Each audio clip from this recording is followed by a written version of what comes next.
दूसरे का धर्म का अनादर करना, दूसरे के आस्थाओं का अनादर करना, मजाक उड़ाना और उन्माद फैलाना, ये कहीं साधु संतों का काम रहा है। साधु संतों की व्याख्या ही बदल दी 21वीं सदी में योगी जी ने। लिबास साधु का हो जाए तो आदमी साधु नहीं हो जाता, है ना। PhD की डिग्री बांध दोगे गधे के गले में तो वो डॉक्टरेट नहीं, ज्ञान उनका नहीं बढ़ जाएगा। ये साधु का लिबास पहने हुए हैं और साधु का अपमान करते हैं। बागबा भी रहे खुश, राजी रहे सयाद भी, करते रहे कत्ल भी और सुनते रहे फरियाद भी। एक तरफ कहलवाते हैं राजद के लोगों से कि बाबा को आने नहीं देंगे, और दूसरी तरफ उसको आने दे करके जो कॉमनल वोट है उनके समर्थन में भी खड़े हो जाते हैं।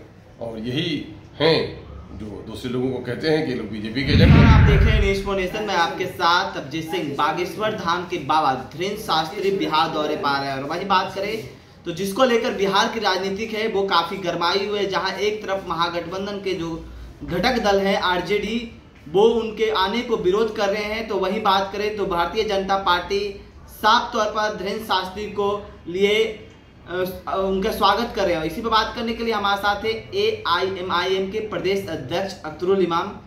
सर, बागेश्वर धाम के बाबा धीरेन्द्र शास्त्री आ रहे हैं, जिसको लेकर बिहार की राजनीति गरमाई हुई, उनकी राजनीति बागेश्वर धाम के बाबा पर चल रही है बिहार, इसको आप कैसे देखते हैं? भाई, जिन लोगों का आस्था है उनको बाबा कहें, उनके आचरण, उनके शब्द और उनकी वाणी जो है वो कहीं से बाबा के लायक नहीं है। बल्कि मैं कहूँगा कि ऐसे लोगों को बाबा कहना शब्द बाबा का अपमान है। बाबा तो कहते हैं खून के धुआं की तरह नरम लोगों को, बाबा तो कहते हैं ठंडे लोगों को, बाबा तो कहते हैं प्रेम और सौहार्द को स्थापित करने वाले लोगों को। जो लोग नफरत की सौदागरी करें, किसी पार्टी का मखौटा बनकर के राजनीतिक लाभ लेने के लिए उन्मादी बयान दें, ऐसे लोग भी बाबा हो जाएंगे। अरे ये धरती महावीर जैन की धरती है, गौतम बुद्ध की धरती है। यहाँ हमें जो पाठ पढ़ाया गया, यहाँ सूफी मुनैर की धरती है। हमें नर्मता का, एक दूसरे के साथ अच्छे सलूक का, किसी का दिल न दुखे ऐसी बानी बोलने का, सबके धर्म का आदर का, अपने धर्म के पालन करने का दिया गया। दूसरे का धर्म का अनादर करना, दूसरे के आस्थाओं का अनादर करना, मजाक उड़ाना और उन्माद फैलाना, ये कहीं साधु संतों का काम रहा है। साधु संतों की व्याख्या ही बदल दी 21वीं सदी में योगी जी ने। लिबास साधु का हो जाए तो आदमी साधु नहीं हो जाता, है ना। PhD की डिग्री बांध दोगे गधे के गले में तो वो डॉक्टरेट नहीं, ज्ञान उनका नहीं बढ़ जाएगा। ये साधु का लिबास पहने हुए हैं और साधु का अपमान करते हैं।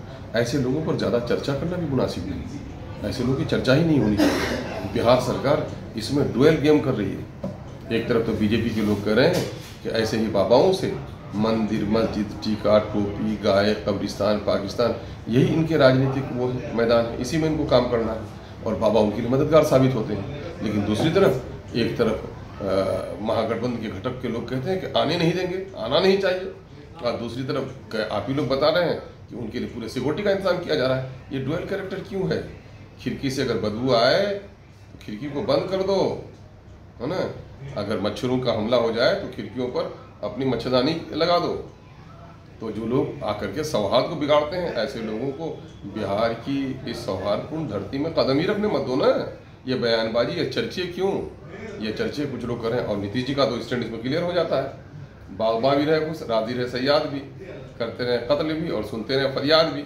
एक तरफ कहलवाते हैं राजद के लोगों से कि बाबा को आने नहीं देंगे, और दूसरी तरफ उसको आने दे करके जो कॉमनल वोट है उनके समर्थन में भी खड़े हो जाते हैं। और यही हैं जो दूसरे लोगों को कहते हैं कि लोग बीजेपी के एजेंट हैं। और कौन है बीजेपी का एजेंट, कौन दे रहा सुरक्षा उसको, दुनिया देख रही है। तो कैसे आप देखें धीरेन्द्र शास्त्री, जिस तरह से कहें तो कई अपने प्रवचन में वो हिंदुस्तान को हिंदू राष्ट्र बनाने की बात करें, अब वो बिहार आगमन उनका हो रहा है, तो क्या लगता है यहाँ कभी सद्भाव बिगड़ेगा बिहार में भी?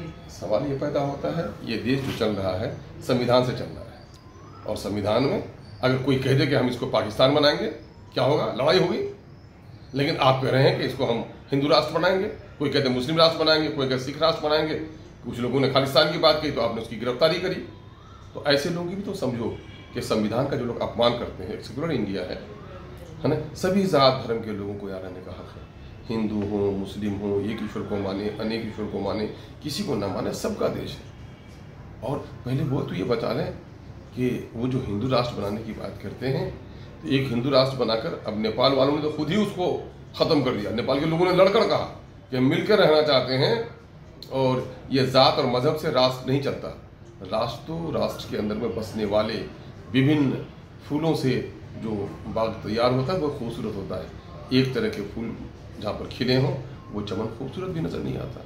ये लोग कर तो ये नहीं पाएंगे कि अगले भी नहीं कर पाएंगे। ये सिर्फ उन्माद फैलाने वाले शब्द हैं इनके, और कुछ लोग हैं कि इनके उन्माद को हवा दे रहे हैं। और ऐसे बाबाओं को आप लोगों से मेरा अनुरोध होगा कि ऐसे बाबाओं पर ज़्यादा चर्चा मत कीजिए। आप लोग पूछते हैं तो हम लोग की मजबूरी है, वरना आप लोग इन बातों पर कुछ न लब न खोलेंगे तो सच बात को भी आप लोग नहीं पहुँचाएंगे। तो मजबूरी के तहत ऐसे बाबाओं पर कहते हुए दिल दुखता है कि ऐसे लोगों पर चर्चे में मत लाइए। तो क्या कहते हैं कि बिहार सरकार इनको आने पर रोक लगा दे, क्योंकि जिस तरह से वो नहीं वही नहीं आम समाज को जो लोग भी नुकसान पहुंचाते हैं, जो लोग समाज के सौहार्द को बिगाड़ें, उनका मकाम जेल होना चाहिए। जो लोग समाज के सौहार्द को दूसरे राज्य से आकर के हमारा बिगाड़ना चाहें, उनको राज्य के अंदर में दाखिल नहीं होने देना चाहिए। जो लोग समाजी सौहार्द को बिगाड़ने वाले लिटरेचर लिखें, ऐसे लोगों की लिटरेचर की जब्ती होनी चाहिए। जो लोग समाज को सौहार्द को बिगाड़ने वाले तो इलेक्ट्रॉनिक मीडिया पर वो करते हैं, ऐसे लोगों पर पाबंदी लगनी चाहिए। ऐसे ही लोगों को समाज अच्छा तभी बनेगा। अगर आप स्वस्थ रहना चाहते हैं, आपको धुएं से बचना पड़ेगा, धूल से बचना पड़ेगा, गंदगी से बचना पड़ेगा, और आप इन तमाम चीज़ों को करीब कर लीजिएगा तो बीमार आपको होना है। तो अगर बिहार को अच्छा बनाना चाहते हैं तो बिहार को आप इन तमाम तर पॉल्यूशन से आपको बचाना पड़ेगा। कैसे देख रहे हैं कर्नाटक चुनाव का? आज कर्नाटक चुनाव में भी कर्नाटक में वोट पड़ रहे हैं, और जो प्रधानमंत्री नरेंद्र मोदी कई सभा किए हैं और वोट करने के लिए बोले थे कि हनुमान के नाम पर वोट करिए। ये सब कैसे आप देख रहे हैं? आज मैं तो कह रहा हूँ कि इलेक्शन कमीशन को 100 मीटर नोटिस देना चाहिए था। तो देश का प्रधानमंत्री धर्म का प्रचारक नहीं हो सकता। देश का प्रधानमंत्री किसी पार्टी का लीडर हो सकता है, पार्टी की बात कर सकता है, हनुमान की, राम की, नारे तकबीर की बात नहीं कर सकता। और ये देश सेकुलर देश है। इस सेकुलर देश में मजहबी नारों पर इलेक्शन नहीं होना चाहिए। अगर इलेक्शन कमीशन नहीं देखता है तो इसके बाद इलेक्शन कमीशन तरफदारी करता है। लेकिन आज क्या उनका जादू दिखेगा? क्योंकि आज कर्नाटक में भी वोट पड़ेगा। अब देखिए, वहाँ की जनता ने जो फैसला किया है उसका सम्मान किया जाना चाहिए। लेकिन जनता बेचारी तो क्या कहिए इनको, जनता बेचारी तो बेचारी है। इनको लोग भटका देते हैं, बहका देते हैं। इनके करप्शन के तमाम तर चीज़ें पीछे हो जाती हैं। और इन चंद नारों में इनके नारे तो सारे झूठे साबित हुए थे। जुमलेबाजी, अब खुद ही अपने बयान को उसने कहा था, न गरीबों के खाते में 15 लाख रुपये आए, न काला धन वापस आया, न देश के सफ़ेद धन को विदेश ले जाने से रोक पाए, न चौकीदार बनकर के पूरी पहरेदारी कर पाए। ये सारे जुमलेबाजी थे। ये भी वहाँ पर इस वक्त उन्माद की राजनीति। मैंने कहा पहले भी आपको, नफरत की आग में रोटी सेकना इन लोगों की आदत है। एक लास्ट सवाल लेंगे। जिस तरह से नीतीश कुमार कहते हैं आप लोगों को बी टीम, आपने आज साफ कर दिया कि नीतीश कुमार ही बी टीम के रूप में मैं साफ कर दूंगा। आपको पता नहीं है, 20 साल 22 साल जिनका पुराना रिश्ता रहा, अरे जो सेंट्रल में मंत्री रहे, जिसके ज़माने में अब वो थे, और वो गोधरा का मामला हुआ जिसके ज़माने में उसी पार्टी के साथ थे। बाबरी मस्जिद टूटी जिन लोगों ने तोड़ी वो उन्हीं के साथ थे। NRC में जिनके सब उन्हीं के साथ थे, तलाक बिल में उन्हीं के साथ थे, धारा 370 में उन्हीं के साथ थे। माइनॉरिटी को जिन जिन चीज़ों ने तकलीफ पहुंचाई उन तमाम तर मामला में बीजेपी का साथ दिया है। और लाल कालीन बिछाकर बीजेपी को जिसने बिहार के घर घर तक पहुंचाया, RSS को घर घर तक पहुंचाया, उसका नाम माननीय नीतीश कुमार जी हैं।